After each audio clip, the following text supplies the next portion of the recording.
নমস্কাৰ এই মুহূৰ্তত অসমৰ প্ৰত্যেকগৰাকী জনতালৈ দিবলৈ ওলাইছো ডাঙৰ খবৰ। আজি হৈছে 16 ডিচেম্বৰ।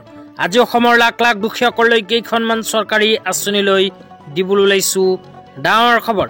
তো যিসকল মানুহে ভিডিঅ'টোত ক্লিক কৰিছে অনুগ্ৰহ কৰি ভিডিঅ'টো স্কিপ নকৰি প্ৰথমৰ পৰা শেষলৈ চাই থাকিব, কিয়নো এইটো ভিডিঅ'ৰ মাজত মহিলাসকলৰ পৰা আৰম্ভ কৰি আত্মনিৰ্ভৰ অসম অভিযান আঁচনিলৈ কেইখনমান গুৰুত্বপূৰ্ণ খবৰ আপোনালোকক প্ৰদান কৰিম।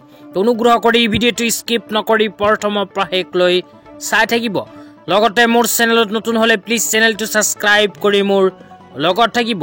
তো বলক ভিডিঅ'টো আৰম্ভ কৰি আজি প্ৰথমটো গুৰুত্বপূৰ্ণ খবৰৰ বিষয়ে বিস্তাৰিত জানি লওক। তো আজি প্ৰথমটো গুৰুত্বপূৰ্ণ খবৰ হ'ল চিফ মিনিষ্টাৰ আত্মনিৰ্ভৰ অসম অভিযান 2.0 আঁচনিলৈ।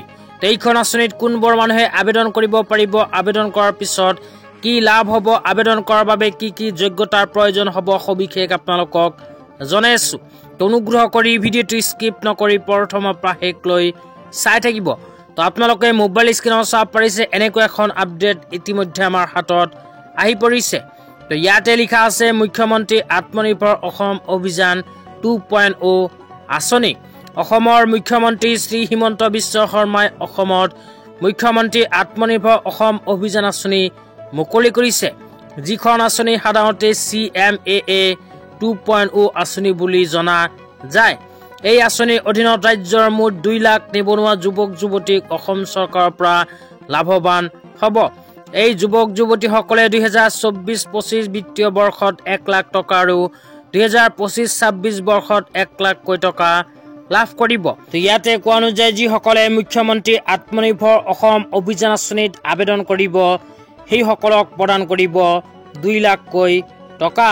তো যিসকলে যুৱক যুৱতীয়ে মুখ্যমন্ত্ৰী আত্মনিৰ্ভৰ অসম অভিযান আঁচনিত আগতীয়াকৈ আবেদন কৰিছিল সেইসকলে ইতিমধ্যে লাভ কৰিছে প্ৰথম কিস্তিৰ 75,000কৈ টকা। তেতিয়া আপোনালোকক জনাই আছো আঁচনিখনত যদি আবেদন কৰিব বিচাৰে তেন্তে কি কি যোগ্যতাৰ প্ৰয়োজন হ'ব। তো কি কি যোগ্যতা থাকিলে আপোনালোকে এইখন আঁচনিত আবেদন কৰিব পাৰিব সেয়া এটা এটাকৈ জনাই দিছো। তো ইয়াতে প্ৰথমে কোৱা হৈছে অসমৰ স্থায়ী বাসিন্দা হ'ব লাগিব। অসমত বসবাস কৰা সকলেহে কৰিব পাৰিব এইখন আঁচনিত আবেদন। 2 নম্বৰত কোৱা হৈছে এমপ্লয়মেণ্ট এক্সচেঞ্জৰ ৰেজিষ্ট্ৰেশ্যন থকা হ'ব লাগিব। 3 নম্বৰত কোৱা হৈছে কেৱল নিবনুৱা প্ৰাৰ্থীয়ে আঁচনিৰ বাবে আবেদন কৰিব পাৰিব। 4 নম্বৰত কোৱা হৈছে 2024 চনৰ 1 এপ্ৰিললৈকে আবেদনকাৰীৰ বয়স 28ৰ পৰা আৰম্ভ কৰি 40 বছৰৰ ভিতৰত হ'ব লাগিব। তাৰপিছত কোৱা হৈছে প্ৰাৰ্থীৰ পান কাৰ্ড আৰু আবেদনকাৰীৰ নামত বেংক একাউণ্ট থাকিব লাগিব। ইয়াৰ লগতে আৰু কোৱা হৈছে আবেদনকাৰী আন কোনো ঋণত ডিফল্টাৰ হ'ব নালাগিব। তো আপোনালোকে যদি আগতীয়াকৈ কোনো ঋণ লৈছিল কিন্তু সেই ঋণ পৰিশোধ কৰা নাই তেন্তে এইখন আঁচনিত কৰিব নোৱাৰিব আবেদন। তাৰপিছত কোৱা হৈছে প্ৰতিটো শ্ৰেণীৰ বাবে প্ৰয়োজনীয় ন্যূনতম শিক্ষাগত অৰ্হতা 10ম শ্ৰেণী উত্তীৰ্ণ। তো তাৰপিছত একেবাৰে শেষত কোৱা হৈছে উপাৰ্জনকাৰী কাম কাজ হাতত ল'বলৈ আবেদনকাৰীৰ দক্ষতা অভিজ্ঞতা আৰু জ্ঞান আদিৰ অধিকাৰী হ'ব লাগিব যদিহে মুখ্যমন্ত্ৰী আত্মনিৰ্ভৰ অসম অভিযান আঁচনিত কৰিব বিচাৰে আবেদন। তেতিয়া আপোনালোকক জনাই আছো এইখন আঁচনিত আবেদন কৰাৰ সময়ত কি কি প্ৰমাণ পত্ৰৰ প্ৰয়োজন হ'ব। তো আপোনালোকে অতি সোনকালে এইকেইখন প্ৰমাণ পত্ৰ ৰেডি কৰক। এইকেইখন প্ৰমাণ পত্ৰৰ সহায়তে কৰিব পাৰিব আবেদন। প্ৰমাণ পত্ৰৰ ভিতৰত কোৱা হৈছে আধাৰ কাৰ্ড, এমপ্লয়মেণ্ট এক্সচেঞ্জৰ চাৰ্টিফিকেট, তাৰপিছত কোৱা হৈছে পান কাৰ্ড, বেংকৰ একাউণ্ট, PRCৰ প্ৰমাণ পত্ৰ, মোবাইল নম্বৰ, আয়ৰ প্ৰমাণ পত্ৰ বা ইনকাম চাৰ্টিফিকেট। তাৰপিছত কোৱা হৈছে ব্যৱসায়িক পৰিকল্পনা, পাছপোৰ্ট আকাৰৰ ফটো, শিক্ষাৰ অৰ্হতা আৰু প্ৰকল্প প্ৰতিবেদন আপলোড কৰিব লাগিব। তো সাধাৰণতে এইকেইখন প্ৰমাণ পত্ৰৰ সহায়তে কৰিব পাৰিব আত্মনিৰ্ভৰ অসম অভিযান 2.0 আঁচনিত আবেদন। তেতিয়া আপোনালোকক জনাই আছো আঁচনিখনত যদি আবেদন কৰিব বিচাৰে তেন্তে কেনেকৈ আপোনালোকে আবেদন কৰিব পাৰিব। তো যিসকল যুৱক যুৱতীয়ে নতুনকৈ মুখ্যমন্ত্ৰী আত্মনিৰ্ভৰ অসম অভিযান আঁচনিত আবেদন কৰিব বিচাৰে সেইসকল যুৱক যুৱতীয়ে কেইদিনমান অকণমান অপেক্ষা কৰিব লাগিব। তো অসম চৰকাৰে ইতিমধ্যে সমাপ্ত কৰিছে 2য় পৰ্যায়ৰ আবেদন প্ৰক্ৰিয়া।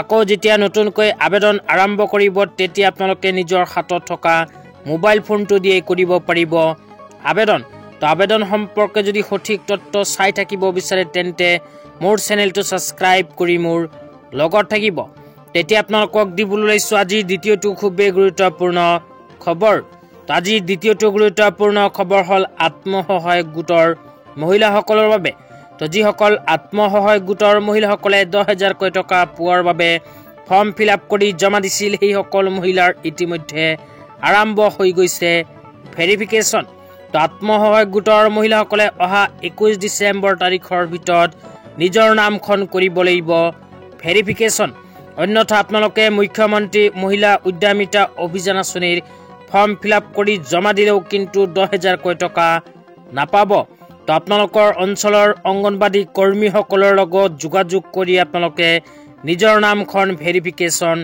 কৰি লওক আৰু যিসকল যোগ্য মহিলা সেই সকল মহিলাই কিন্তু অতি শীঘ্ৰে 2-1 মাহৰ ভিতৰতে 10,000 টকা লাভ কৰিব তো অসমৰ মাননীয় মুখ্যমন্ত্ৰী ডাঙৰীয়াই শেহতীয়াভাৱে কোৱা অনুযায়ী অহা ফেব্ৰুৱাৰী মাহৰ 1 তাৰিখত আত্মসহায়ক গোটৰ মহিলাসকলৰ বেংক একাউণ্টত সোমাই দিব 10,000 টকা কিন্তু চৰকাৰৰ ফালৰ পৰা অফিচিয়েলি কোনো আপডেট এতিয়ালৈকে প্ৰকাশ কৰা নাই তো আপোনালোকে যদি 10,000 টকা পোৱা সম্বন্ধে নতুন খবৰ জানিব বিচাৰে তেন্তে মোৰ চেনেলটো সাবস্ক্ৰাইব কৰি মোৰ লগত থাকিব তেতিয়া আপোনালোকক দিবলৈ লৈছো আজি তৃতীয়টো খুবেই গুৰুত্বপূৰ্ণ খবৰ তো আজি তৃতীয়টো গুৰুত্বপূৰ্ণ খবৰ হল ৰেচন কাৰ্ড লৈ তো যিসকল মানুহে নতুনকৈ ৰেচন কাৰ্ডৰ বাবে আবেদন কৰিছিল সেই সকল মানুহৰ বাবে আহি গল এনেকৈ এখন গুৰুত্বপূৰ্ণ আপডেট তো ইয়াতে কি লিখা আছে প্ৰথমে পঢ়ি আপোনালোকক শুনাই দিছো তাৰ পিছত বিতংভাৱে আপোনালোকক বুজাই দিম অনুগ্ৰহ কৰি ভিডিঅ'টো স্কিপ নকৰি চাই থাকিব তো ইয়াতে লিখা আছে খাদ্য সুৰক্ষা নিশ্চিতকৰণে অসম চৰকাৰৰ আন এক প্ৰতিশ্ৰুতি পূৰণ নতুন বিধানসভা সমষ্টি ভিত্তিত আনুষ্ঠানিকভাৱে নতুন ৰেচন কাৰ্ড বিতৰণ প্ৰথম পৰ্যায়ৰ কাৰ্যসূচী 15 ডিসেম্বৰ 2024 তো ইয়াতে কোৱা অনুযায়ী যিসকল মানুহে ৰেচন কাৰ্ড পোৱাৰ বাবে নতুনকৈ আবেদন কৰিছিল সেই সকল মানুহক ৰেচন কাৰ্ড বিতৰণৰ কাম অসম চৰকাৰে ইতিমধ্যে আৰম্ভ কৰিছে অসম চৰকাৰে যোৱাকালি 15 ডিসেম্বৰ তাৰিখৰ পৰা আৰম্ভ কৰিছে নতুন ৰেচন কাৰ্ড বিতৰণৰ কাৰ্যসূচী তো ইয়াতে কিন্তু স্পষ্টভাৱে কোৱা হৈছে নতুন বিধানসভা সমষ্টি ভিত্তিত আনুষ্ঠানিকভাৱে নতুন ৰেচন কাৰ্ড বিতৰণ প্ৰথম পৰ্যায়ৰ কাৰ্যসূচী 15 ডিসেম্বৰ 2024 তো আপোনালোকে যদি নতুনকৈ ৰেচন কাৰ্ড পোৱাৰ বাবে আবেদন কৰিছিল কিন্তু এতিয়ালৈকে ৰেচন কাৰ্ড পোৱা নাই তেন্তে অতি সোনকালে আপোনাৰ ৰেচন দোকানীৰ লগত যোগাযোগ কৰক আজি ইমানেই ভিডিঅ'টো চাই কেনে পালে নিশ্চয় কমেন্ট বক্সত কমেন্ট কৰি জনাই দিব লগতে চেনেলটো সাবস্ক্ৰাইব কৰি মোৰ লগত